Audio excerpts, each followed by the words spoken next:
નમસ્કાર મિત્રો, આપણે જનનાયક બિરસા મુંડા જયંતિની જે ઉજવણી આપણે રાજ્યભરમાં ચાલી રહી છે, આજ રોજ મારા માટે ખૂબ સન્માનની વાત છે કે માનનીય પ્રવીણ પારગી સાહેબ મને આમંત્રિત કરવા માટે કોલેજ પર આવ્યા છે અને સાહેબને કહીશ કે આવતીકાલે એમનો જે કાર્યક્રમ છે એના માટે તેઓ આપણને 2 શબ્દ કહેશે.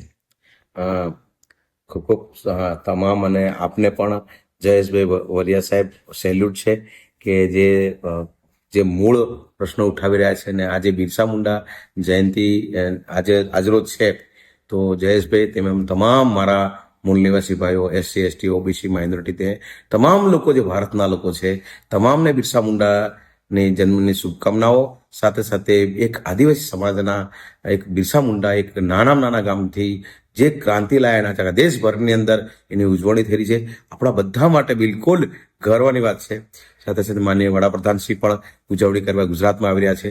તો આપણે લોકો પણ સાથ સહકાર આપીને આ એકદમ શોષિત વંચિત લોકો જે અને અનુસૂચિત જાતિ જનજાતિ OBC ની બધા આ હક અધિકાર માટે જે બિરસા મુંડા જયંતિ એક હક અધિકાર માટેની ક્રાંતિ છે. બિલકુલ ઉલ ગુલામ જેને કીધી, ઉલ ગુલામ એટલે કે એને એ માણસે શું નથી કર્યું, જેને આપણે તો અભ્યાસ કરતા વ્યક્તિ છે, ભણેલા ગણાલે છે સાહેબ. એ વખતે એને અભ્યાસ પણ નહોતો એટલો બધો અને એક નોર્મલ વ્યક્તિ જ્યારે 25 વર્ષની ઉંમરમાં 25 વર્ષ જ જીવ્યો છે માણસ. હવે વિચાર કરો, જીવન એની જિંદગી 10 વર્ષની હોય અને બીજા 15 વર્ષમાં એને આખા દેશની અંદર વિશ્વની અંદર એનું નામ આબા બિરસા મુંડા, ધરતી આબા બિરસા મુંડાનું નામ મળ્યું. ગર્વ છે કે આપણે એ ભારત દેશના વતની છીએ અને બિરસા મુંડાનું જે આંદોલન છે અંગ્રેજો સામે તેમજ સામંતશાહી જે હક અધિકારો દબાવવાનું કામ કરતા હતા એને મુક્તિનું આંદોલન કર્યું અને મુક્તિનું આંદોલન તો આપણે સૌએ, અમારું પણ સાહેબને આમંત્રણ છે. બધા લોકો પોતપોતાના ગામોમાં ઉજવે છે બિરસા મુંડા 13 સપ્ટેમ્બર. અમે સૌને તમને આમંત્રિત કરીએ છીએ જયેશભાઈ, આપને પણ કે તમે આવો 16 તારીખે બામરોલી ખાતે બિરસા મુંડા જયંતિ. એમાં બિન રાજકીય છે અને આદિવાસીઓ, ST OBC અને એ વાચા આપવા માટે અને એ બિરસા મુંડા ઉલ ગુલામ જે છે એને આપણા ભારત દેશની અંદર સારી રીતે ચલાવીએ. અને જય બિરસા, જય આદિવાસી. ખૂબ આભાર સાહેબ, જય મુંડેવાસી.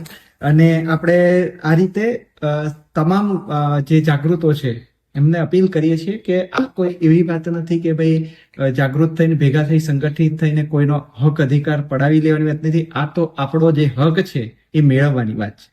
તો જ્યારે આપણા હક અધિકારની વાત હોય ત્યારે આપણા પૂર્વજો લડીને આપણને આટલે સુધી પહોંચાડ્યા છે, તો હવે આપણે આવનારી પેઢી માટે આપણે પણ લડીએ, એ જવાબદારી આપણી છે. બિલકુલ જયેશભાઈ, તમને પણ કહું કે ખાસ કરીને કે જે વસ્તુ સંવિધાનમાં લખેલું છે, જે વસ્તુ કિતાબોમાં લખેલું છે, જે વસ્તુ ચોપડીમાં લખ્યું છે, તો હું એમ કહું એ વસ્તુ આપણે બોલીએ ત્યારે કોને ખોટું લાગે? કોઈને ખોટું ના લાગવું જોઈએ. ક્યાંક ને ક્યાંક મને પણ પુશ કરવામાં આવે છે, આવું ના બોલશો, આવું ના બોલશો, જે સંવિધાનમાં લખેલું છે. બિલકુલ પ્રવીણભાઈ, એક વસ્તુ મને એ નથી સમજાતી કે જ્યારે કોઈ પણ સમાજ જે પાછળ રહી ગયો છે, પછાત રહી ગયો છે, તો એ આગળ વધી રહ્યો છે, તો દેશવાસીઓએ ખુશ થવું જોઈએ. બિલકુલ એની ખુશીમાં જોડાવવું જોઈએ કે ચલો તમે આગળ વધવા આટલું સારું કરી રહ્યા છો. એમાં ખુશ થઈને બીજા સમાજે પણ જોડાવવું જોઈએ કે ભાઈ તમે આગળ વધો, અમે તમને ટેકો કરીએ. એ જે ભારતીયતાની ભાવના છે એના માટે આપણે અપીલ કરીએ છીએ કે આજે આપણો સમાજ જે પાછળ રહી ગયો છે એને આપણે મજબૂત બનાવીએ. આખો દેશ, જો આપણા દેશમાં ઘણા સમુદાયો છે, જો એમાંથી કોઈ પણ કમજોર રહી જશે તો દેશ કમજોર રહેશે. આપણે એવું નથી ઈચ્છતા. દરેક સમુદાય મજબૂત બને, દરેક સમુદાય સમાનતાને પ્રાપ્ત કરે અને સંગઠિત થઈને દેશ માટે સમર્પિત થઈને કંઈક સારું કરે. જયેશભાઈ, આપની ખૂબ બહુ મસ્ત આખું શરીર ભાઈ, અને શરીરની અંદર એક આંગળી પણ બિલકુલ એક આંખને પણ ઈજા થાય ને એ આખું શૈલ એક છે. આંખ અથવા આંગળી કહેવાય એને માણસને અધૂરો કહેવાય. એમ ભારત દેશની અંદર ક્યાંક ને ક્યાંક કોઈ ભારતવાસીઓ જે નથી મળતો અને દુઃખી છે, તો આપણી બધાની ગર્વની, બધાને સપોર્ટ કરવાની જરૂર છે ને ઉત્થાન કરવાની છે. ભારત દેશ મહાન છે, મહાન રહેશે.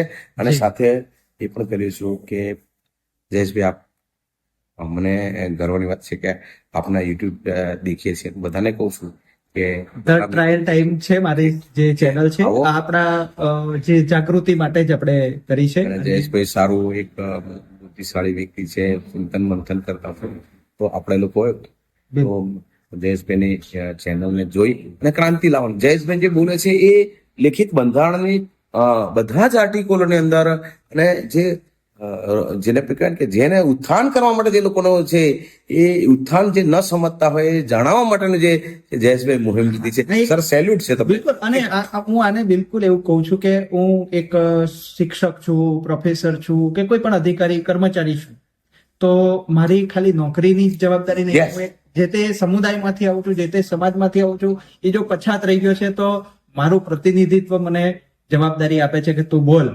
તું લડ. કેમ કે જે પછાત સમાજ છે, ઓબીસી, એસટી, એસસી સમાજ છે, એમાંથી જયારે કોઈ વ્યક્તિ નીકળે છે તો એમણે તો નોકરી કરે છે તો નોકરી કરતા કરતા એવું નથી વિચારવાનું કે માત્ર નોકરી જ કરવાની છે. એમને તો મોટી જવાબદારી છે. એમને તો સૌથી પહેલા બોલવાનું છે. સમાજના પહેલી હરોળના લોકો છે. તો તમે આપણે એમને પણ અપીલ કરીએ કે જે પણ કોઈ કર્મચારી, અધિકારી મિત્રો છે જો આગળ વધ્યા છે તો એમના બીજા ભાઈઓને પણ હાથ આપે અને સમાજ જાગૃતિના કામમાં જોડાય અને ખુલીને જોડાય, ખુલ્લા મનથી જોડાય. આજે આપણે બિરસા મુંડા જયંતિ નિમિત્તે બંને મળ્યા તો કેટલો આનંદ થાય છે. કેટલો સેલ્યુટ છે તમારું જે કામને. અને હું તો કહું કે બધા લોકો જાગૃત થાવ. એક જમાના તો લોકો જાગૃત કરતા હતા, હવે એ જ વસ્તુ આપણે કરી રહ્યા છીએ. બસ ગવર્મેન્ટ પૈસા આપતી હતી, દાન આપતી હતી કે લો આ લોકોને જાગૃત કરો. હે? હવે આપણે કરો છો. સદ્ધર થયા છે તો હજી આપણે હવે જવાબદારી ઉઠાવવી જોઈએ આગળ વધી. પ્રયાસ કરતી કે જાગૃત કરો અમને. એ બંધ થયું કે હવે આપણે લોકો જાગૃત કરીએ છીએ તો આપણને ક્યાંક ને ક્યાંક કેમ કહેવાનું છે કે આ લોકો થોડું હવે વિચાર કરો કે એક સમયે સરકાર જાગૃતિ લાવવા માટે યોજના ઘડતી હતી, હવે એ બંધ થઈ ગયું છે તો લોકો જાગૃત નથી થઈ રહ્યા. તો એ જવાબદારી જે તે સ્વૈચ્છિક રીતે લોકો ઉઠાવી રહ્યા તો પ્રોત્સાહિત કરવા જોઈએ.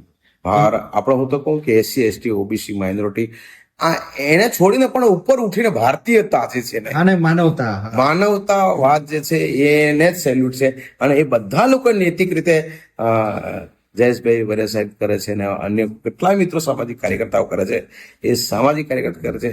આવો મિત્રો આપણે સાથે મળીને તો 16 તારીખે જનનાયક બિરસા મુંડાજીની જન્મ જયંતિ માટે સાહેબે અપીલ કરી છે સૌ મિત્રો ઉપસ્થિત થાય.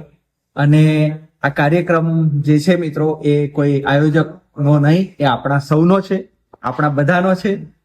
એ ભાવના સાથે આપણે એમની સાથે જોડાઈને એમનો કાર્યક્રમ નહીં, આપણા સૌનો કાર્યક્રમ, અને એ આપણા સૌનો કાર્યક્રમ આપણા દેશના ભવિષ્ય માટે આપણે ભેગા થઈએ, આપણા આવનારી પેઢી માટે આપણે ભેગા થઈએ અને કંઈક સારું વિચારીએ, કંઈક ઉત્તમ ઊંચું વિચારીએ અને કંઈક સફળ થાય આવનારી પેઢી, એમના જીવનને સુખને પ્રાપ્ત કરે, સમાનતાને પ્રાપ્ત કરે.